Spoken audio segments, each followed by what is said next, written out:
أعوذ بالله من الشيطان الرجيم بسم الله الرحمن الرحيم سأصرف عن آياتي الذين يتكبرون في الأرض بغير الحق وإن يروا كل آيات لا يؤمنوا بها وإن يروا سبيل الرشد لا يتخذوه سبيلا وإن يروا سبيل الغي يتخذوه سبيلا ذلك بأنهم كذبوا بآياتنا وكانوا عنها غافلين۔ عنقریب میں اپنی آیات سے پھیر دوں گا ان لوگوں کو جو زمین میں ناحق بڑے بنتے ہیں، اور اگر وہ ہر قسم کی نشانی دیکھیں تو بھی ان پر وہ ایمان نہیں لائیں گے، اور اگر وہ بھلائی کا راستہ دیکھ لیں تو بھی اس کو اپنا راستہ نہ بنا لیں گے، اور اگر وہ گمراہی کا راستہ دیکھ لیں اس کو راستہ بنا لیں۔ یہ اس وجہ سے ہے کہ انہوں نے ہماری آیات کو جھٹلایا اور وہ ان سے غافل تھے۔ سورۃ الاعراف آیہ 146۔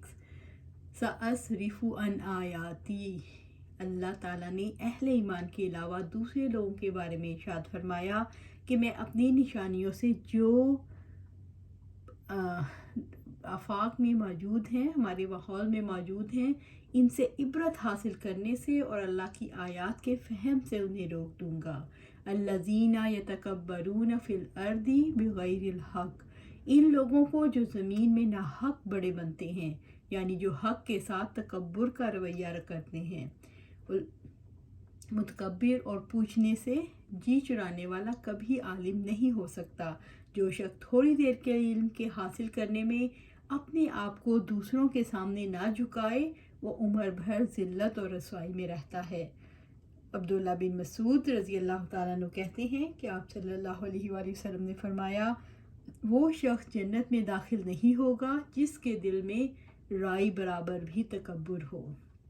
ایک شخص نے کہا، ہر انسان اس بات کو پسند کرتا ہے کہ اس کا کپڑا اچھا ہو، اس کی جوتی اچھی ہو، کیا یہ تکبر ہے؟ تو آپ صلی اللہ علیہ وسلم نے فرمایا، اللہ تعالیٰ خوبصورت ہے، خوبصورتی کو پسند کرتا ہے، تکبر تو یہ ہے کہ حق کو ٹھکرا دے اور لوگوں کو حقیر سمجھے۔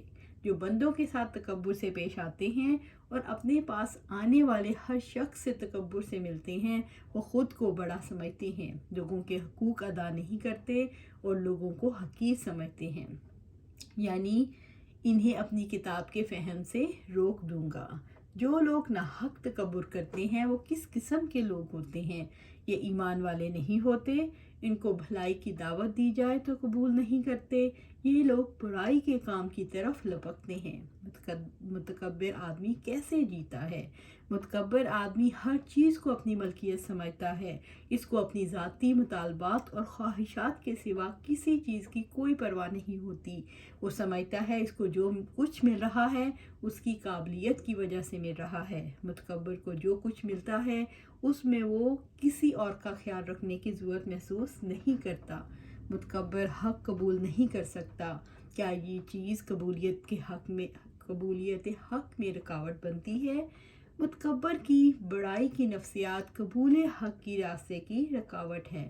اسے ایسی کسی چیز سے دلچسپی نہیں ہوتی جہاں اس کی بڑائی کو اہمیت نہ دی جائے۔ متکبر کی لاپرواہی قبولیت کے حق پہ رکاوٹ بنتی ہے۔ اس کے سامنے حق کی دلیلیں آتی ہیں مگر وہ ان کو غیر اہم سمجھ کر نظر انداز کر دیتا ہے۔ وَإِن يَرَوْا كُلَّ آيَةٍ لَا يُؤْمِنُوا بِهَا، اور اگر وہ ہر قسم کی نشانی دیکھیں تو بھی ان پر ایمان نہیں لائیں گے۔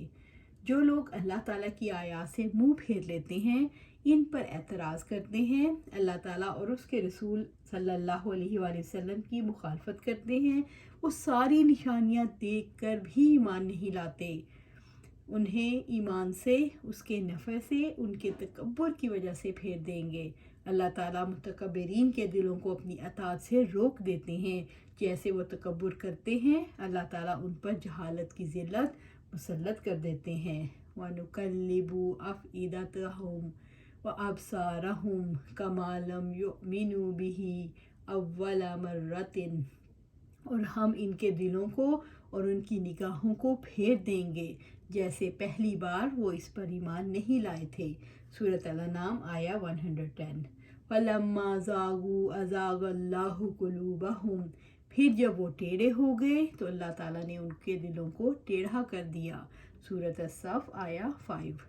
اللہ تعالیٰ تکبر کرنے والوں کو بہت سی بھلائیوں سے محروم کر دیتا ہے، انہیں ان کے حال پر چھوڑ دیتا ہے، پھر وہ اللہ تعالیٰ کی آیات کو نہ سمجھ سکتے ہیں، نہ ان سے فائدہ اٹھا سکتے ہیں، نہ ایمان لا سکتے ہیں، بلکہ ان کے لیے بسا اوقات حقیقت ہی بدل جاتی ہے، وہ بدی کو نیکی سمجھنے لگ جاتے ہیں۔ وَإِن يَرَوْا سَبِيلَ الرُّشْدِ لَا يَتَّخِذُوهُ سَبِيلًا، اور اگر وہ بھلائی کا راستہ دیکھ لیں تو بھی اس کو اپنا راستہ نہ بنائیں۔ یہ وہ راستہ ہے جو اللہ کی جنت کی تک لے جاتا ہے، یعنی اگر وہ حق، ہدایت اور استقامت کا واضح راستہ دیکھ لیں، لا یتخذوہ سبیلا، تو نہ اس راستے پر چلتے ہیں، نہ چلنے کی رغبت رکھتے ہیں۔ سبیل الغی، گمراہی کا راستہ جو شرک اور نافرمانیوں پر قائم ہے، یعنی وہ راستہ جو بدبختی کے انجام کو یعنی جہنم تک پہنچاتا ہے۔ یتخذوہ سبیلا، اس کو اپنا راستہ بنا لیتے ہیں، اس پر چلتے ہیں۔ انسان کے لیے گمراہی کا راستہ کیسے بنتا ہے؟ انسان کے لیے گمراہی کا راستہ نفس کی تحریک سے، خواہشات کے دباؤ سے بنتا ہے۔ انسان کے لیے ہدایت کا راستہ کیسے وجود میں آتا ہے؟ انسان جب اپنے نفس اور ماحول سے متاثر نہیں ہوتا اور وہ خالص اللہ تعالیٰ کی رضا کے لیے جینا چاہتا ہے تو اس کے لیے ماحول اور نفس کی اکساہٹوں سے اٹھ کر ہدایت کا راستہ بن جاتا ہے۔ یہ راستہ انسان کے اندر اللہ تعالیٰ کی پہچان سے وجود میں آتا ہے۔ یہ راستہ آخرت کی کامیابی کی فکر کی وجہ سے وجود میں آتا ہے۔ ذَلِكَ بِأَنَّهُمْ كَذَّبُوا بِآيَاتِنَا وَكَانُوا عَنْهَا غَافِلِينَ، یہ اس وجہ سے ہے کہ انہوں نے ہماری آیات کو جھٹلایا اور وہ ان سے غافل تھے۔ اللہ رب العزت نے گمراہی کے راستے پر چلنے اور ہدایت کے راستے سے ہٹائے جانے کے اسباب بیان فرمائے۔ انہوں نے اللہ تعالیٰ کی آیت کو جھٹلایا اور انہیں ٹھکرا دیا۔ وہ آیات جو کہ ہدایت اور تزکیہ نفس پر مشتمل تھی، انہوں نے غفلت اور حقارت کا رویہ اختیار کیا۔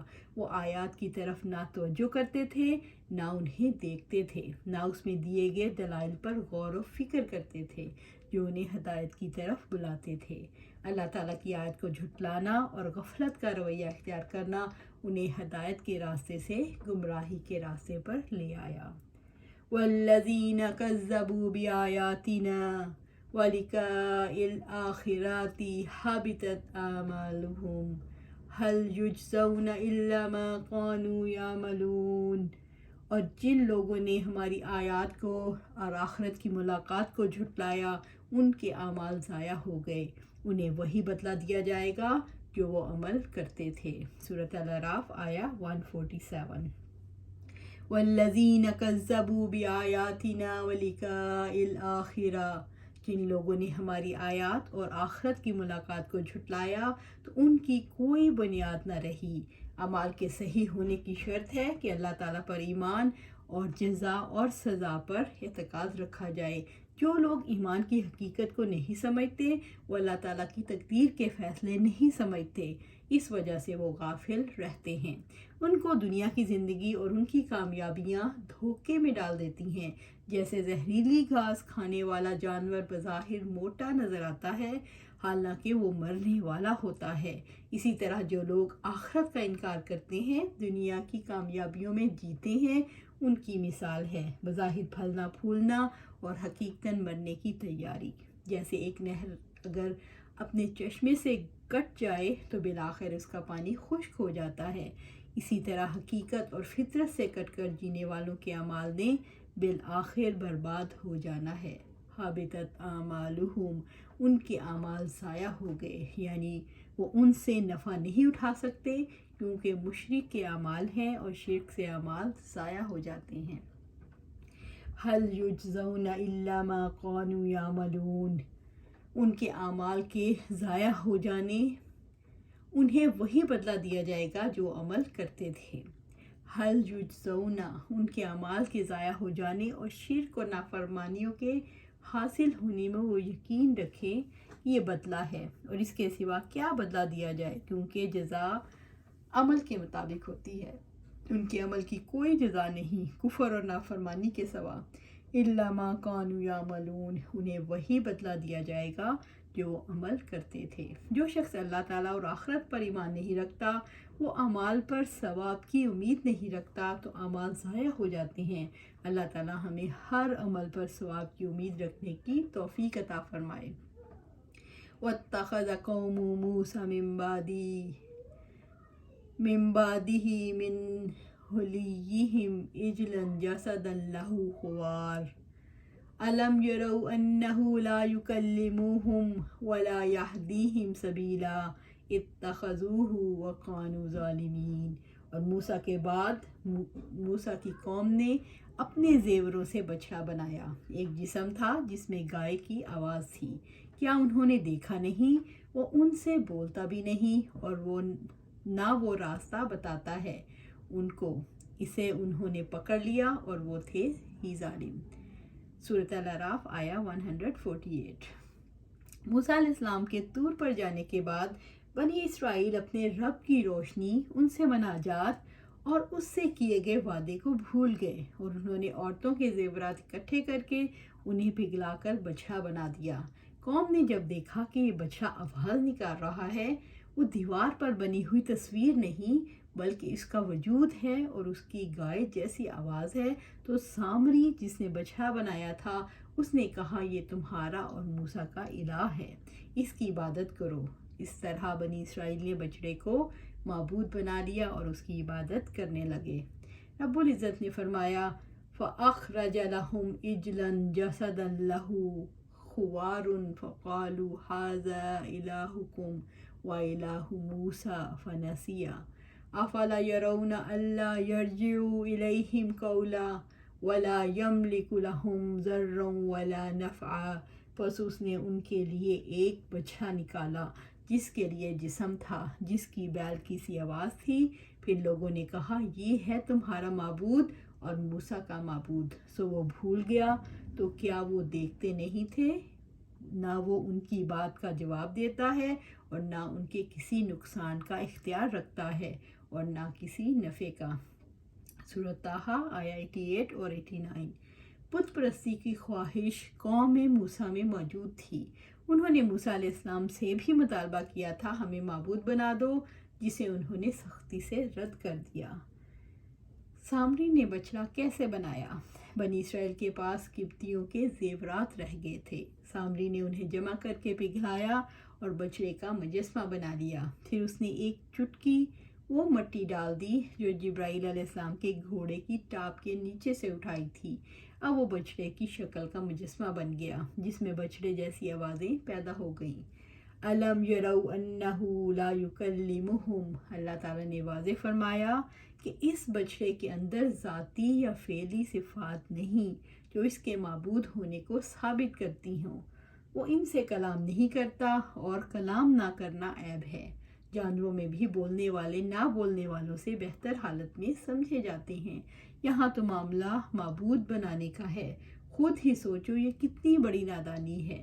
وَلَا يَهْدِيهِمْ سَبِيلًا، اور نہ وہ راستہ بتاتا ہے ان کو، معبود ہونے کا حق وہ رکھتا ہے جو نفع پہنچا سکتا ہو اور نقصان سے بچا سکتا ہو، وہ کیسا معبود ہے جو رہنمائی نہیں کر سکتا، یعنی نہ دینی رہنمائی کر سکتا ہے نہ دنیاوی کوئی نفع پہنچا سکتا ہے، یہ کیسی نادانی ہے جو اندھے، گونگے اور بہرے کو معبود بنانے کے لیے تیار کرتی ہے۔ اتخذوہ وکانوا ظالمین، اسے انہوں نے پکڑ لیا، وہ تھے ہی ظالم۔ بنی اسرائیل نے بچڑے کو معبود بنا لیا، انہوں نے اس کی عبادت کی جبکہ وہ اس کا حق نہیں رکھتا تھا، انہوں نے شرک کیا جو سب سے بڑا ظلم ہے، یوں بچڑے کو معبود بنا کر ظالم بن گئے۔ یہ آیت کریمہ اس بات پر دلالت کرتی ہے جو کوئی اللہ تعالیٰ کے کلام کا انکار کرتا ہے تو وہ تمام خصائص سے الہیہ کا منکر ہے، کیونکہ اللہ تعالیٰ نے ذکر فرمایا کہ کلام نہ کرنا اس ہستی کے الہ ہونے کی عدم صلاحیت پر دلیل ہے جو کلام نہیں کر سکتی۔ وَلَمَّا سُكِتَ فِي أَيْدِيهِمْ وَرَأَوْا أَنَّهُمْ قَدْ ضَلُّوا قَالُوا لَئِن لَّمْ يَرْحَمْنَا ربنا وَيَغْفِرْ لَنَا لَنَكُونَنَّ مِنَ الْخَاسِرِينَ، اور جب وہ نادم ہوئے اور انہوں نے دیکھا کہ واقعتاً وہ گمراہ ہو گئے ہیں، انہوں نے کہا اگر ہمارے رب نے ہم پر رحم نہ کیا اور ہمیں نہ بخشا تو ہم ضرور خسارہ پانے والوں میں سے ہو جائیں گے۔ سورۃ الاعراف آیا 149۔ وَلَمَّا سُكِتَ فِي أَيْدِيهِمْ، اور جب وہ نادم ہوئے، بنی اسرائیل بچھڑے کی عبادت پر شدید نادم ہوئے کیونکہ وہ عبادت باطل تھی۔ وَرَأَوْا أَنَّهُمْ قَدْ ضَلُّوا، اور انہوں نے دیکھا کہ واقعتاً وہ گمراہ ہو گئے ہیں، انہوں نے اپنے گمراہ ہونے کا عاجزی سے اعتراف کر لیا۔ قَالُوا لَئِن لَّمْ يَرْحَمْنَا رَبُّنَا وَيَغْفِرْ لَنَا لَنَكُونَنَّ مِنَ الْخَاسِرِينَ، انہوں نے کہا اگر ہمارے رب نے ہم پر رحم نہ کیا اور ہمیں نہ بخشا تو ہم ضرور خسارہ پانے والوں میں سے ہو جائیں گے۔